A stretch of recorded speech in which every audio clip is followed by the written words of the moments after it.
Paltrocast. Well, Kyle, how is your day going aside from talking to writers who ask you the same questions over and over and over again while you have to promote your stuff? Other than that, it's great. Just moved into a new apartment. So after the last few months being so crazy, finally starting to settle down a little bit. So that's it's nice to be a little settled. So your next album for BMG is out on March 1st, 2024. That's a while away. How do you feel about having to wait all that time for it to come out? Yeah, it is tough, because I think a lot of people, anyone who makes anything, especially me, who over the past few years I got so used to just putting my stuff out on social media, Mm-hmm. and I can put it out whenever I want, as soon as I want, just put it out and just kind of let everyone see it. So having to wait a little bit is it's not the most comfortable thing, but I am really excited, and it makes sense to put it out in the new year because, for one, you're not butting up against the holidays, and then also, I'm gonna have two more singles released before the album comes out. One is like a pop punk emo type song, and then the other one is an Irish song, which I think is going to be nicely timed for along with the album right for St. Patrick's Day. So that'll be kind of fun. So you are a year-round performer. That's what I'm hearing. Oh yeah, for sure, for sure. I say that because some people like to pigeonhole themselves as this is the time of year that I take off. Like, don't bug me between Thanksgiving and Christmas. No, yeah, yeah. Well, I mean, like, I feel like I get to be a comedian and make funny things for a living. Like, I don't really need a vacation. That's a good outlook on the whole thing. So when I was a kid back in the Stone Age, there weren't a lot of musical comics of note. I think it all kind of changed maybe early 2000s when Stephen Lynch started rising and it became okay for people to have a guitar on stage. Whereas it used to be kind of a trope that you made fun of with 80s comics, like a hack thing. Who were the first musical comics that made you go, this is not a hack thing, this is okay? Yeah. I mean, like number one on my like musical comedy Mount Rushmore, the George Washington on my musical comedy Mount Rushmore would be Christopher Guest for sure. And like, Spinal Tap, obviously, but A Mighty Wind is maybe one of my favorite comedy movies of all time. And I think that is where I get so much of my inspiration from because what I learned from him is like it's all genre parody. So Yes.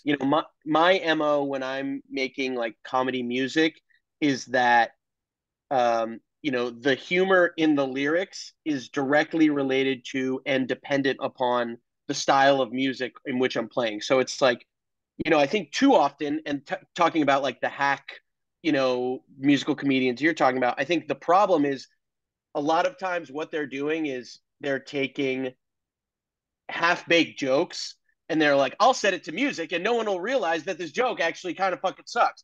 Yeah. And then, but like, what is so important to me, and I think Christopher Guest is like so amazing at this, is like, no, this joke wouldn't work without the music. Like the music is integral to the actual humor of it. So that's kind of what I took away from it and what I learned from him and what I try to replicate in my own stuff.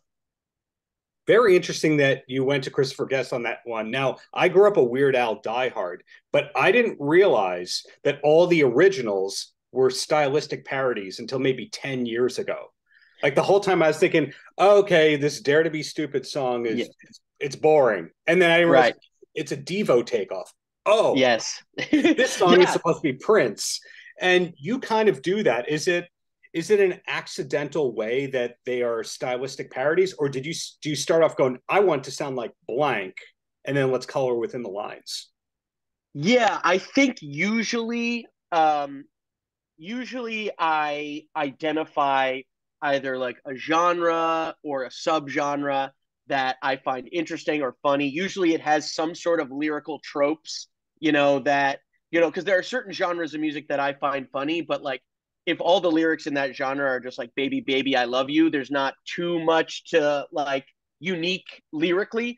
So that's sort of what I'm looking for. But yeah, to answer your question, I usually do start with either a genre or subgenre that I find interesting, and then work backward from there. And to your point about Weird Al, yeah, Dare to Be Stupid might be my up there with my favorite Weird Al songs, just because that's, he's I love that. I love Devo, but doing the genre parody, style parody I love that stuff. Unfortunately, I could talk about Weird Al for a long, long, long time. But growing up as a kid, that Off the Deep End album, I heard that song "Calling in Sick," and I go, "That song's terrible." But now, as an adult, I go, "Oh, that's supposed to be a Nirvana song." Oh, yeah. Right. Yeah, it's great. So in your case, you've been very prolific while keeping up the touring. A lot of people can't record and tour at the same time. But are you also a screenwriter kind of type comic as well? Yeah, I definitely am working more on writing I'm trying to build out one of the sort of most popular characters I do, and one that I love doing online is I do a lot of content around baseball and sort of baseball nostalgia. So I'm working right now on writing sort of a feature length baseball movie parody, and then some other things. But yeah, definitely am a writer as well. Baseball movies, okay, certain sports, the movies are generally awful. Baseball, I find it's really hard to name a bad baseball movie. For example, Major League 3, maybe, but but are there bad baseball movies other than Major League 3? Yeah, that's a really good question. And especially I grew up loving baseball, even more like I loved the idea of baseball as a kid because like the twinkly Americana of it was just like, it's so appealing, especially when you're a kid. So, and I also grew up watching a lot of baseball movies. That's a really good question. I'm trying to think, what would be a bad, is it called The Babe, the John Goodman Babe Ruth movie? Yeah, You're that right. might be, yeah, that one is, they literally made him out to be like an orangutan. Yeah, it was slow. It was boring. I remember watching it on TV as a kid and just being bored with all that. But at the same time, Little Big League, Rookie of the Year, Mr. 3000. Is there a bad baseball movie from the last, let's say, 25 years? Yeah, I don't know. No, yeah, it's a good question. So, music guy, baseball guy, comedy guy. Usually you find comics either know a little bit about everything or they hate everything and they just like stay insular. So film, TV, are you the pop culture guy that wanted to be a comic because you loved comedy, or did you hate comedy and it's an accident? Ooh, yeah. I mean, yeah, I grew up loving comedy and like pop culture in general. I've always sort of been, yeah, I would say to your point, I would describe me as like my knowledge like an inch deep, a mile wide. So I know a little bit about a lot of different things. So I wouldn't call myself like a super expert on a lot, but I do know a little bit about a lot of things, which I think helps with like comedy, being able to sort of, you know, um, write about and make stuff about a lot of different things with enough. And my goal with everything I do is I want it to be, I think I know enough that people who are super knowledgeable about a subject can appreciate it, but I'm not so in the weeds with it that like it's not accessible to a mass audience so that they can't like, because I sometimes you can get in your own way and you get too nerdy about a thing, and then something that you think is obvious to everyone, and then everyone's like, I have no idea what are you talking about. So like That so it's happens to be a finding, lot. Yeah. yeah, exactly, yeah, me too. So I over the past few years, like having more of my stuff consumed by a larger audience, I have whittled down, I've learned more about what people really, what I thought everyone knew, but it turns out they don't, and what I thought no one knew, and it turns out it's really accessible. That's been a big learning experience for me. So when you're talking to a musician, 99% of them have a set list. Like these are the songs that we're going to do in whatever order. You find some comics do it, not a lot of comics do it. For you, how much of the set list is predetermined? In other words, if somebody calls out a song or a thing, are you okay with an audible? Yeah, I haven't been touring long. I mean, I've done a decent amount of touring, but doing like my new full hour, I would say I haven't had an experience, especially because the full album's not out. So, you know, people aren't like they know a few songs, but they don't know the whole set. Mhm. Um, but I would say if I were to get someone calling out a song, I probably would not call an audible because as of right now, I do a lot of improvising in the show. In that, like I can, because that's where I came up. My background is doing improv, so Yes. I can absolutely roll with the punches. But as for like the set list and the order of the songs, that's pretty locked in because I try to be very conscious about you know having the show flow in terms of energy. So I'll have like an up tempo, in your face, aggressive, very screamy song, and then I'll have more of a down tempo song. So the set list is pretty deliberate. So I would say, yeah, if someone tried to call one out, I probably wouldn't call an audible. Well, despite that, if somebody saw you at the 7:30 show and the 10 o'clock show, it's not verbatim the same crowd work, verbatim the same jokes in every order because you can improvise. Yeah, yeah. I would say like, the tent poles are there for sure. But yeah, if you see every show is going to be a little different for sure. Right. So your shows do not start with any birthdays in the crowd tonight. Yeah, yeah, yeah. Were you ever that way in your early days of being a comic? Uh, no, not really. Especially because I started off doing improv, where it's like you're working with the improvisers. All the improv is happening on stage. You're never really interacting with the audience. So, it helped me in that I do feel comfortable being on my toes. But yeah, I never was like, yeah, like who here likes weed? Growing Yeah, up on Long Island and going to some of the comedy clubs here, maybe underage, it was all, crowd work kind of stuff. So it's cool to yeah, hear that you were never that kind of a bad comic and then got good. yeah.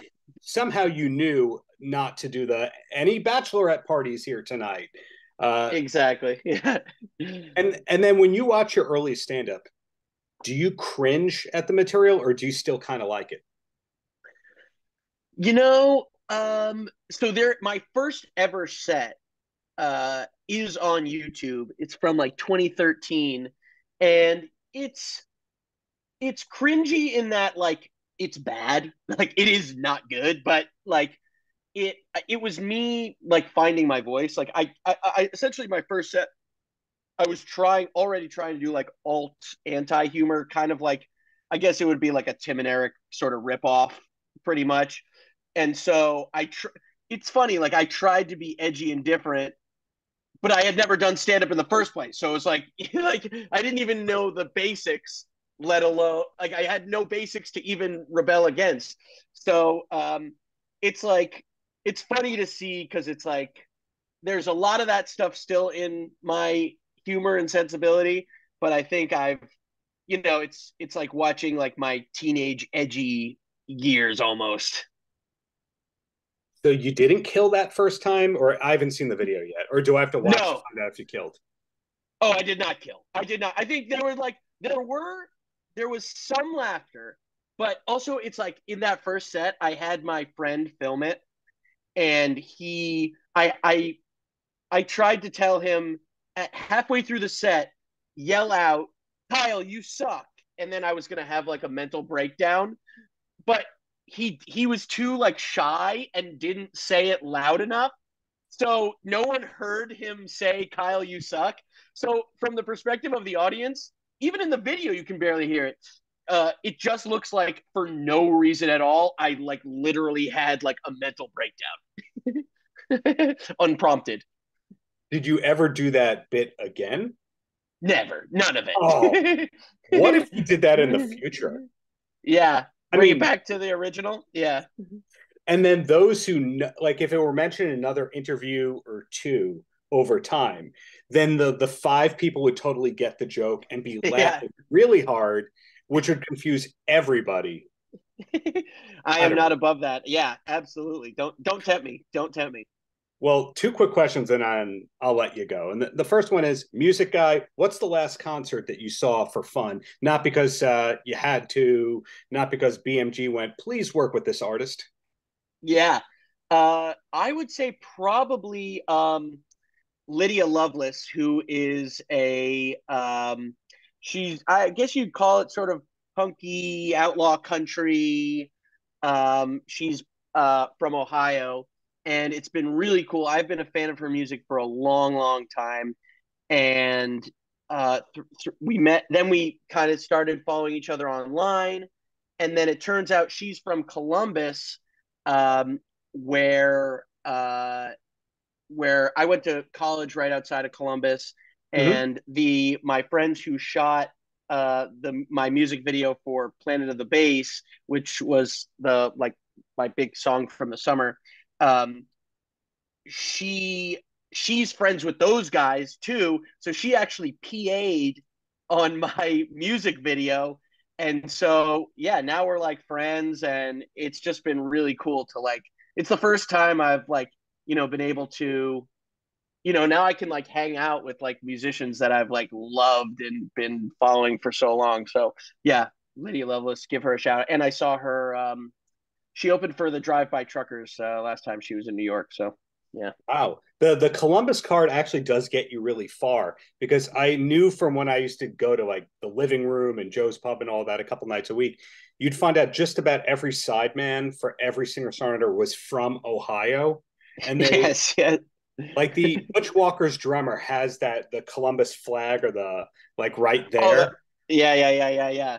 Yeah. So, maybe Ohio is the way that nobody in the world has a problem with Canada. Is Ohio that for music? I don't know, but Could be. Could could be. be. Columbus has gotten me very far. It's so funny. Like I know I've been traveling so much over the past few months. Nowhere more than Columbus. I go to Columbus now like almost once a month, it seems. Is it that comedy club that's in that shopping mall? Oh, the Funny Bone? Yeah, yeah. That was the first set I ever did was at the Columbus Funny Bone. Yeah, that set I was talking about was at the Columbus Funny Bone. Yeah. History. It all comes back to Columbus. Well, last question Yep. before I let you go, putting you on the spot here. The wife and I need a new TV show to start watching. What does Kyle Gordon say is a show or two that we should watch? And it's okay if you're just plugging something that you're on or a friend co-created or something like that. Or you say, Okay. I'm on Byron Allen's show very soon. You should watch me on Comics Unleashed. Yeah. You're especially for TV. I'm the worst. I don't watch TV anymore. I think like the internet has totally rotted my attention span.